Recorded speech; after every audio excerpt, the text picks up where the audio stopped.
بزرگ تھے، وہ گلی سے گزر رہے تھے، ایک شرابی کو دیکھا کہ وہ گندی نالی پر پڑا تھا، نشے میں دھت، حالت غیر ہوئی ہے۔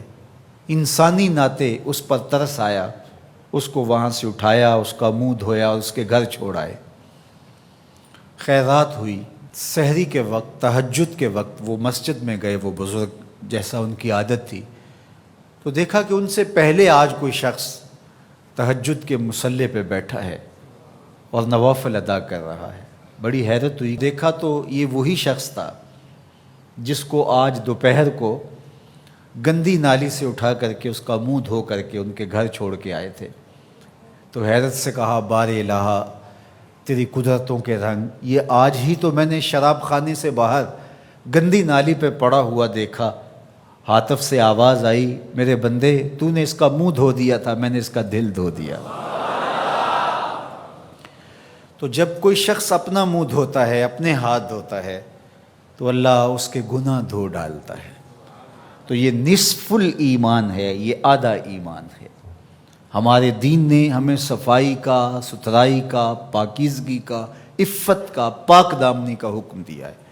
اگر آپ مجھ سے پوچھیں کہ اسلام کا دوسرا نام کیا ہے، تو میں کہوں گا اسلام کا دوسرا نام دین طہارت ہے۔ علماء نے لکھا کہ ایک طہارت معنوی ہوتی ہے، ایک طہارت حسی ہوتی ہے۔ ہمارا دین متقاضی ہے اس بات کا کہ ہمارا دل شرک سے، کفر سے پاک ہو، ہمارا دماغ غرور سے، تکبر سے، اور ہمارا عمل ریا سے، ہمارا دل تصنع سے، بناوٹ سے، حقد، کینے اور بغض اور نفرتوں سے پاک ہو۔ مانوی نجاست سے ہم اپنے آپ کو پاک کریں۔ اسی طرح ہم ہر طرح کے حدث سے اپنے آپ کو پاک کریں، حد سے اصغر ہو یا حد سے اکبر ہو۔ وضو سے رہیں، وضو پر وضو کرنا مستحب ہے اور یہ قربت الہی کا ذریعہ ہے، اور ہر وضو کے ساتھ مسواک کرنا مستحب ہے، اور اگر مسواک نہیں ہے تو آپ انگلی کے ساتھ اپنے دانتوں کو صاف کریں۔ غسل واجب ہو وہ تو کرنا ہی کرنا ہے، لیکن روزانہ کی بنیاد پہ صفائی حاصل کرنے کے لیے غسل کیا جائے، مستحب ہے۔ نماز کے لیے آپ کے لباس کا صاف ہونا بھی شرط ہے، آپ کے جسم کا پاک ہونا بھی شرط ہے، حد سے اکبر اور حد سے اصغر سے پاک ہونا بھی شرط ہے، اور جہاں کھڑے ہو کے نماز پڑھ رہے ہیں اس جگہ کا پاک ہونا بھی شرط ہے۔ مجھے بتائیے کوئی ایسا پاکیزہ دین آپ نے دیکھا ہے؟ اس سے بڑھ کر کیا کہ جب تم اس دنیا سے رخصت ہونے لگے اور تمہارے بدن کو مٹی کے سپرد کرنے لگے، اور وہ بدن مٹی کھا جائے گی، لیکن کہا کہ اس کو بھی ذرا غسل دے کے بھیجو، اس کو چٹے لباس کا کفن دے کے بھیجو۔ یہ وہاں پیش ہو رہا ہے تو پاکیزہ بدن کے ساتھ۔ تو یہ ہمارا دین ہے جو ہمیں صفائی کا، ستھرائی کا حکم دیتا ہے۔ اپنے ماحول کو پاک رکھیں، ماحول کو ستھرا رکھیں۔ دنیا کے اوپر بسنے والی قومیں جب ترقی کی راہوں پہ گامزن ہوتی ہیں تو وہ ان چیزوں کا بہت خیال رکھتی ہیں۔ ہم جب ترقی کی راہوں پہ گامزن تھے تو اس وقت ہماری ستھرائی کی، ہماری پاکیزگی کی، ہماری عفت کی مثالیں دی جاتی تھیں۔ جب پیرس کی گلیوں میں کیچڑ تھا، بغداد عروس البلاد کہلاتا ہے۔ آج مسلم دنیا کے شہروں کی کہانی دیکھ لیجئے، کہا جاتا ہے فلاں ایشیا کا گندہ ترین شہر ہے، فلاں دنیا کا گندہ ترین شہر ہے۔ اپنے اطراف میں پھیلی ہوئی گندگیاں دیکھیے، گھر سے شاپر میں گندگی ڈال کر کے اپنے ہی گھر کے دروازے پہ پھینک کے ہم سمجھتے ہیں ہم نے گھر کی صفائی کر لی، وہی پھر پاؤں سے، گاڑی کے ٹائروں سے لگ کے پھر ہمارے اندر جا رہا ہوتا ہے۔ ہمارے دین نے تو ہمیں یہ کہا، اگر کوئی راستے میں گری پڑی چیز کو جو گزرنے والوں کے لیے رکاوٹ بنے، اس کو اٹھا کے ہم پھینک دیں تو یہ جنت کے راستے کی ضمانت بن جاتی ہے۔ اور ہم نے 8 فٹ کی گلی میں 3 فٹ کی تھڑی پکی ڈال دی، ہم نے جنریٹر باہر لگا دیا، ہم نے گھر کی موٹر باہر لگا دی۔ اگر ہمارے گھر کے پاس کوئی خالی پلاٹ موجود ہے تو وہ گندگی کا ڈھیر بن گیا ہے۔ گھروں کے اندر ہزاروں اخراجات ہیں لوگوں کے، 20، 25، 30 ہزار روپیہ ماہانہ خرچہ تو عام گھر کا ہے، لیکن جو عمرا ہیں 2-2، 4-4 لاکھ روپے ان کا ماہانہ خرچہ ہے۔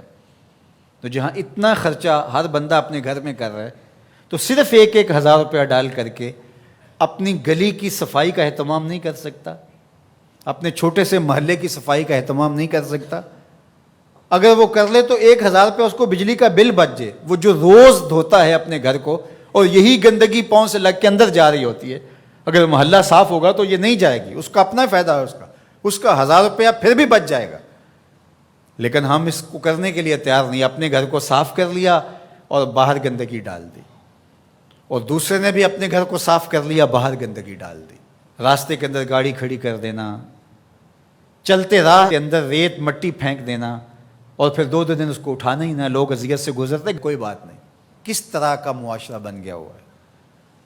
کس طرح بندہ گوارا کرتا ہے کہ اس نے سڑک پہ موٹر سائیکل کھڑی کی ہوئی ہے اور پیچھے ٹریفک رکی ہوئی ہے، اور وہ مزے سے جو ہے وہ اندر سے کلفی لے رہا ہے، کوئی اور چیز لے رہا ہے، اور لوگ ہارن بجا رہے ہیں، اور کہتا ہے بہ جو تنو آگے لگی ہے، وہ کہتا ہے جی اس نے بھی تو روکا ہوا تھا، مجھے کیا ہے؟ عجیب کہانی ہے بھائی۔ کیا یہ ایک مسلمان کا طریقہ ہے؟ یہ تو ایک اچھے انسان کا طریقہ بھی نہیں ہے۔ مسلمان تو اس سے اوپر والے درجے کا شخص ہوتا ہے۔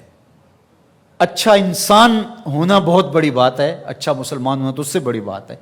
تو ہم سوچیں کہ جو ہمارے تیور، لچھن، طرز زندگی، انداز معاشرت ہے، وہ ایک اچھے مسلمان ہونے کی تو دور کی بات، اچھے انسان ہونے کی بھی نہیں ہے۔ تو ہمارا دین صفائی کا دین ہے، ہمارا دین پاکیزگی کا دین ہے، ماحول کی پاکیزگی سے لے کر ذات کی پاکیزگی تک، ظاہری پاکیزگی سے لے کے باطنی پاکیزگی تک، خیالوں کی پاکیزگی سے لے کے سوچوں کی پاکیزگی تک، طرز زندگی کی پاکیزگی سے لے کر انداز معاشرت کی پاکیزگی تک، ایک صالح، پاکیزہ، خوبصورت اور ستھرا معاشرہ تشکیل دینے کے لیے مجھے اور آپ کو کردار ادا کرنا چاہیے، اور ہمیں اپنے حصے کا کام کرنا چاہیے۔ چیزوں میں ترتب ہو، خوبصورتی ہو، نظم ہو، اور کسی کے لیے قذر کا، تکلیف کا، نقصان کا، پریشانی کا سبب اور ذریعہ نہ بنے۔